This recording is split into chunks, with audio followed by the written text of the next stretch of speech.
बोल जयकारा बोल मेरे श्री गुरु महाराज की जय। बोल साचे दरबार की जय। आज 5 जनवरी 2022 वार बुधवार, मैं आनंद सिंह अमृतवाणी सेवा ट्रस्ट एवं श्री हरिहर सत्संग मंडल की तरफ से अपना दैनिक सत्संग आप लोग के सामने प्रस्तुत करता हूँ। अमृत वचन। ए सेवक, तुम गुरु आज्ञा पर अमल करो तो सच्चे इंसान बन जाओगे, और अमल के बिना कथनी करने वाला चाहे कितना भी पढ़ा हुआ क्यों ना हो, उसे अनजान ही समझना चाहिए। काम और नाम दोनों एक स्थान पर नहीं रहते। यदि नाम में उन्नति करना चाहते हो तो काम के बहाव में बहने से स्वयं को बचाओ। विभीषण ने नाम से प्रिय किया और रावण ने काम से। परिणाम यह निकला कि विभीषण की आज तक जय जय होती है और रावण के दशहरे के दिन जलाकर लोग प्रसन्न होते हैं। प्रभु प्राप्ति की यदि लगन है तो अंतःकरण शुद्ध करते रहो। विकारी हृदय में निर्विकार प्रभु कैसे आएंगे। आत्मिक उन्नति के लिए काम, क्रोध, लोभ, मोह इत्यादि त्यागने पड़ेंगे, क्योंकि ये भक्ति के रास्ते में बाधा डालते हैं। जैसे एक बंधा हुआ व्यक्ति यात्रा नहीं कर सकता, वैसे ही इन विकारों में बंधा हुआ व्यक्ति भक्ति मार्ग पर आगे नहीं बढ़ सकता। प्रभु तुम्हारे अंग संग है, तुम्हारी वृत्ति बहिर्मुखी होने के कारण दृष्टिगोचर नहीं होते। गुरु शब्द सब दुखों की औषधि है, उसकी कमाई से तुम्हारे जन्म जन्मों की मैली उतरी सूरती निर्मल हो जाएगी। चिंता चिता से भी बुरी है, चिता तो पल में जल आकर भस्म कर देती है। चिंता आजीवन चलती रहती है, इसलिए चिंता को विस्मित कर सच्चे नाम की संभाल करो। मालिक से प्रीत निभाने में चाहे कितनी भी कुर्बानी देनी पड़े तो प्रसन्नता से दो। जब काम के पीछे लोभी धन के कारण सिर देने को तत्पर रहते हैं तो तुम मालिक के लिए कोई भी मुश्किल आ पड़े तो संकोच ना करो। लोगों की बातों से भयभीत होकर सत्य से मुख ना मोड़ो। तुम्हारी मुक्ति लोगों के हाथ में नहीं है। करोड़ों लोगों को चाहे प्रसन्न कर लो, परंतु मालिक की दृष्टि में यदि वंचित रह गए तो जो असफल होकर हो। कर्म का फल अवश्य भोगना पड़ेगा। जैसा कर्म होगा वैसा ही परिणाम होगा। इसलिए तुम भाग्यशाली हो तो तुम्हें सद्गुरु की शरण प्राप्त हो गई है, जिसके फलस्वरूप तुम्हें शुभ कर्म करने के लिए सहयोगी मिल गए और कुकर्मों से बचाने के लिए रक्षक। जैसे वस्तु होगी वैसा मूल्य। 50 या 100 रुपए में कुर्सी, मेज या पलंग आदि मिल जाएंगे। मकान हजारों या लाखों देने से मिलेंगे। यदि सद्गुरु द्वार से नाम रूपया मूल्य पदार्थ लेना चाहते हो तो तन मन धन का मूल्य देने के लिए तत्पर रहो।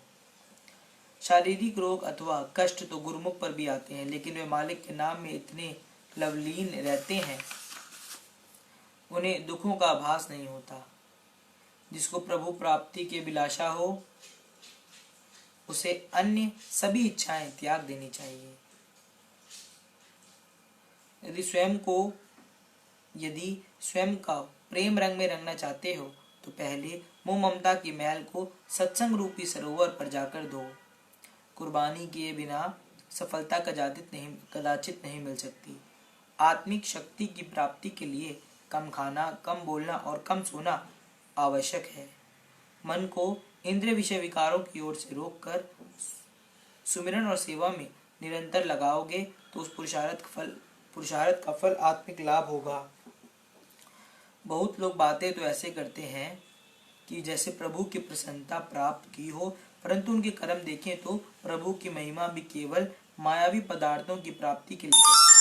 ऐसे लोगों को भक्त या बुद्धिमान नहीं कहा जा सकता। सुमिरन में महान शक्ति है। जैसे लोहा लोहे से काटा जाता है, इसी प्रकार नाम के सुमिरन से अन्य सभी मायावी विचारों को काट दो।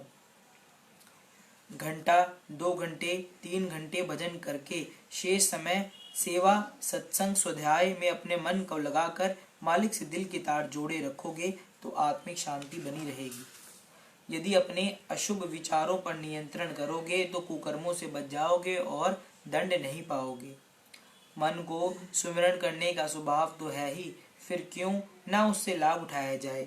जैसे चलती हुई रेल का कांटा बदलने से रेल एक ओर से दूसरी ओर चली जाती है, इसी प्रकार मन के सुमिरन का कांटा विषय विकारों से बदलकर नाम सुमिरन में लगाया जाए तो 84 से चक्कर परम पद को प्राप्त करोगे। एक सेवक ने सदगुरु के चरणों में विनती की, अब मेरा कारोबार मेरा पुत्र संभालते हैं। श्री गुरु महाराज जी ने फरमाया, अब तुम अपने काम में जुट जाओ। अपना काम क्या है? राम सुमिर राम सुधीर, यही तेरा काज है, अर्थात नाम के अभ्यास में लग जाओ।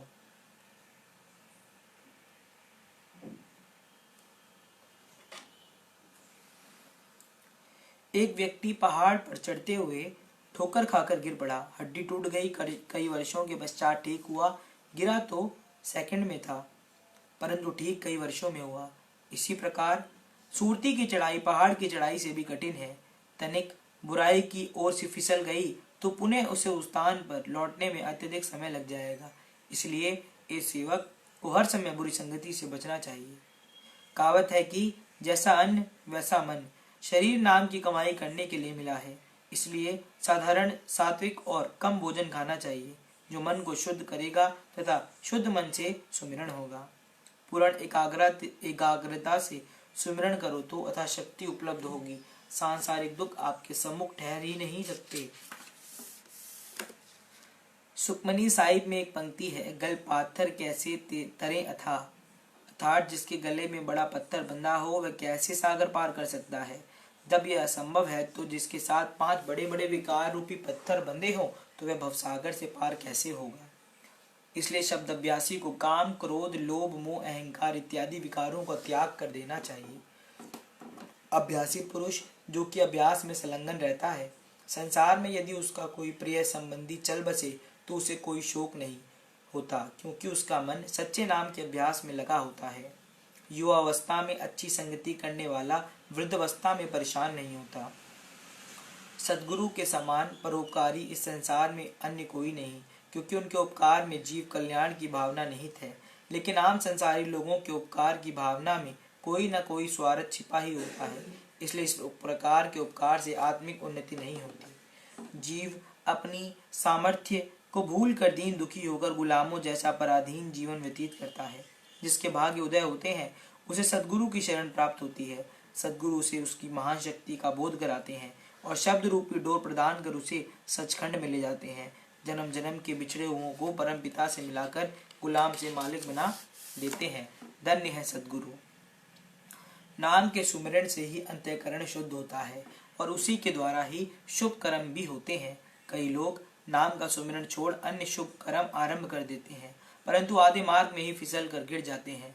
किसी को अहंकार गिरा देता है, किसी को कर्मफल की इच्छा आगे बढ़ने से रोक लेती है। संतों ने नाम का सुमिरन पर जोर दिया है, इसलिए नाम का सुमिरन करना जड़ को पानी देना है और नाम को विस्मित कर शेष कर्म करना पत्तों को गीला करना है। जो माता पिता ये चाहते हैं कि उनकी संतान सदैव सुखी रहे तो उन्हें चाहिए कि संतान के मन में सत्संग के संस्कार आरंभ में डाले। भजन में उन्नति चाहने वालों को कम बोलने का स्वभाव बनाना चाहिए। जिस बातों से तुम्हारा काम ही नहीं उनमें व्यर्थ हस्तक्षेप ना करो। अपने जीवन का एक एक श्वास सोच समझ कर खर्च करो और लाभप्रद सौदा करो। बोलो जयकारा बोल मेरे श्री गुरु महाराज की जय। बोल साचे दरबार की जय।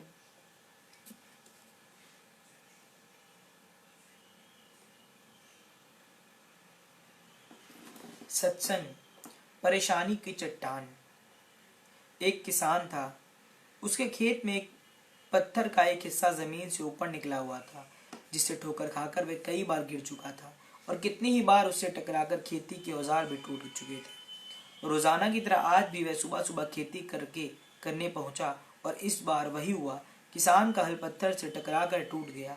किसान क्रोधित हो उठा और उसने निश्चय किया कि आज जो भी हो जाए वह इस चट्टान को जमीन से निकालकर इस खेत से बाहर फेंक देगा। 3-4 लोगों को बुला लिया और सभी को लेकर वह उस पत्थर के पास पहुंचा और बोला, ये देखो, जमीन से निकले चट्टान के इस हिस्से ने मेरा बहुत नुकसान किया है। और आज हम सभी को मिलकर इसे आज उखाड़ कर खेत के बाहर फेंक देना है। ऐसा कहते ही वह फावड़े से पत्थर के किनारे वार करने लगा। पर यह क्या, अभी उसने एक दो पत्थर ही मारा था कि पूरा का पूरा पत्थर जमीन से बाहर निकल आया। साथ खड़े लोग भी अचरज में पड़ गए और उन्हीं उन्हीं में से एक ने हंसते हुए पूछा, क्यों भाई, तुम तो कहते थे कि तुम्हारे खेत के बीच में एक बड़ी सी चट्टान दबी हुई है, पर यह तो एक मामूली सा पत्थर निकला। किसान भी आश्चर्य में पड़ गया। सालों से जिसे वह एक भारी भरकम चट्टान समझ रहा था, दरअसल वह बस एक छोटा सा पत्थर था। उसे पछतावा हुआ कि काश उसने पहले ही इसे निकालने का प्रयास किया होता, तो ना उसे इतना नुकसान उठाना पड़ता, ना ही दोस्तों के सामने उसका मजाक बनता। हम भी कई बार जिंदगी में आने वाली छोटी छोटी बाधाओं को बहुत बड़ा समझ लेते हैं और उनसे निपटने के बजाय तकलीफ उठाते रहते हैं। ज़रूरत इस बात की है कि हम बिना समय गंवाए उन मुसीबतों से लड़ें, और जब हम ऐसा करेंगे तो कुछ ही समय में चट्टान से दिखने वाली समस्या एक छोटे से पत्थर के समान दिखने लगेगी, जिसे हम आसानी से हल पाकर आगे बढ़ सकते हैं। बोलो जयकारा बोल मेरे श्री गुरु महाराज की जय। बोल साचे दरबार की जय। सत्संग, अपनी ताकत। बहुत पहले आपने एक चिड़िया की कहानी सुनी होगी, जिसका एक दाना पेड़ के कंदरे में कहीं फंस गया था। चिड़िया ने पेड़ से बहुत अनुरोध किया उस दाने को दे देने के लिए, लेकिन पेड़ उस छोटी सी चिड़िया की बात भला कहाँ सुनने वाला था। हार कर चिड़िया बढ़ई के पास गई और उसने उससे अनुरोध किया कि तुम उस पेड़ को काट दो, क्योंकि वो उसका दाना नहीं दे रहा। भला एक दाने के लिए बढ़ई पेड़ कहाँ काटने वाला था। फिर चिड़िया राजा के पास गई और उसने राजा से कहा कि तुम बढ़ई को सजा दो, क्योंकि बढ़ई पेड़ नहीं काट रहा और पेड़ दाना नहीं दे रहा। राजा ने उस नन्ही चिड़िया को डांट कर भगा दिया कि कहाँ एक दाने के लिए वो उस तक पहुंच गई है। चिड़िया हार नहीं मानने वाली थी। वो महावत के पास गई कि अगली बार राजा जब हाथी की पीठ पर बैठेगा तो तुम उसे गिरा देना, क्योंकि राजा बढ़ई को सजा नहीं देता, बढ़ई पेड़ नहीं काटता, पेड़ उसका दाना नहीं देता। महावत ने भी चिड़िया को डपट कर भगा दिया। चिड़िया फिर हाथी के पास गई और उसने अपने अनुरोध को दोहराया कि अगली बार जब महावत तुम्हारी पीठ पर बैठे तो तुम उसे गिरा देना, क्योंकि वो राजा को गिराने को तैयार नहीं। राजा बढ़ई को सजा देने को तैयार नहीं, बढ़ई पेड़ काटने को तैयार नहीं, पेड़ दाना देने को राजी नहीं।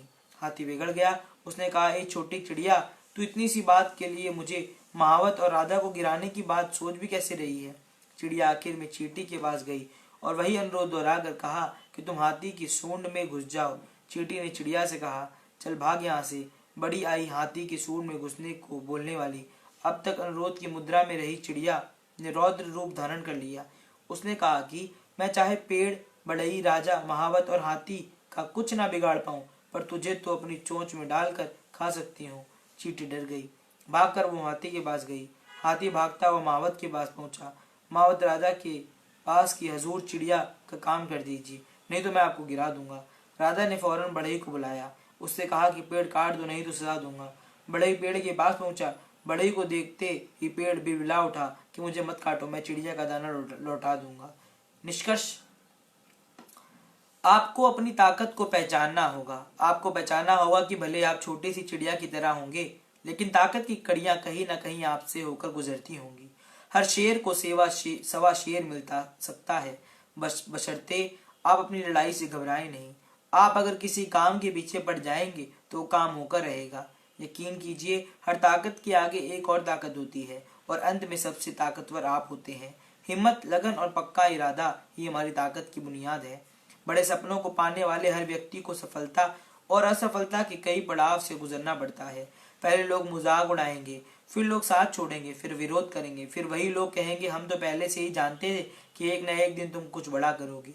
रख हौसला, वो मंजर भी आएगा, प्यासे के पास चलकर समंदर भी आएगा। थक कर ना बैठे मंजिल के मुसाफिर, मंजिल भी मिलेगी और जीने का मजा भी आएगा। बोलो जयकारा बोल मेरे श्री गुरु महाराज की जय। बोल साचे दरबार की जय।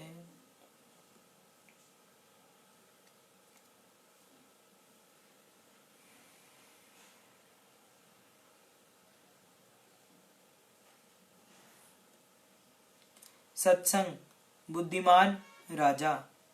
एक बार एक राजा थे। उस राजा की साधु वेशी में बड़ी निष्ठा थी। यह निष्ठा किसी किसी में ही होती है। वे राजा साधु संतों को देखकर बहुत राजी होता। साधु वेश में कोई आ जाए, कैसे भी आ जाए, उसका बड़ा आदर करता, बहुत सेवा करता। कहीं सुन लेता कि अमुक तरफ से संत आ रहे हैं तो पैदल जाता और उनको ले आता, महलों में रखता और खूब सेवा करता। साधु जो मांगे वही दे देता। उसकी एक प्रसिद्धि हो गई। पड़ोस देश में एक दूसरा राजा था, उसने ये बात सुन रखी थी। उसके मन में ऐसा विचार आया कि ये राजा बड़ा मूर्ख है, इसका साधु बनकर कोई भी ठग सकता है। उसने एक बहुरूपिये को बुलाकर कहा कि तुम उस राजा के यहाँ साधु बनकर जाओ, वह जो जो बर्ताव करे वह आकर मेरे से कहना। बहुरूपिया भी बहुत चतुर था, वह साधु बनकर वहां गया। वहां के राजा ने जब सुना कि अमुक रास्ते से एक साधु आ रहा है तो वह उसके सामने गया और उसके बड़े आदर सत्कार से अपने महल में ले आया। अपने हाथों से उसकी खूब सेवा की। एक दिन राजा ने उस साधु से कहा कि महाराज कुछ सुनाओ। साधु ने कहा कि राजन, आप बड़े भाग्यशाली हो कि आपको इतना बड़ा राज्य मिला है, धन मिला है, आपके पास इतनी बड़ी फौज है, आपकी स्त्री पुत्र नौकर आदि सब प्रकार अनुकूल है, इसलिए भगवान की आप पर बड़ी कृपा है। इस प्रकार उस दिन साधु ने कई बातें कही। राजा ने चुप करके सुन ली। 2-3 दिन रहने के बाद वह साधु बहुरूपिया बोला कि राजन अब तो हम जाएंगे। राजा बोला, अच्छा महाराज, जैसी आपकी मर्जी। राजा ने उसको आगे खजाना खोल दिया और कहा कि इसमें से आपको जो सोना चांदी मणिका मोती रुपया पैसा चाहिए खूब ले लीजिए। उस साधु ने वहां से अच्छा अच्छा माल ले लिया और ऊंट पर लाद लिया। जब वह रवाना होने लगा तब राजा ने कहा कि महाराज, यह तो आपने अपनी तरफ से लिया है, एक चांदी का बक्सा वह मैं अपनी तरफ से देता हूँ। राजा ने एक चांदी के बक्से को एक रेशमी जरीदार कपड़े से लपेट कर उसको दे दिया और कहा कि यह मेरी तरफ से आपको भेंट है। उस साधु ने वह बक्सा ले लिया और वहां से चल दिया।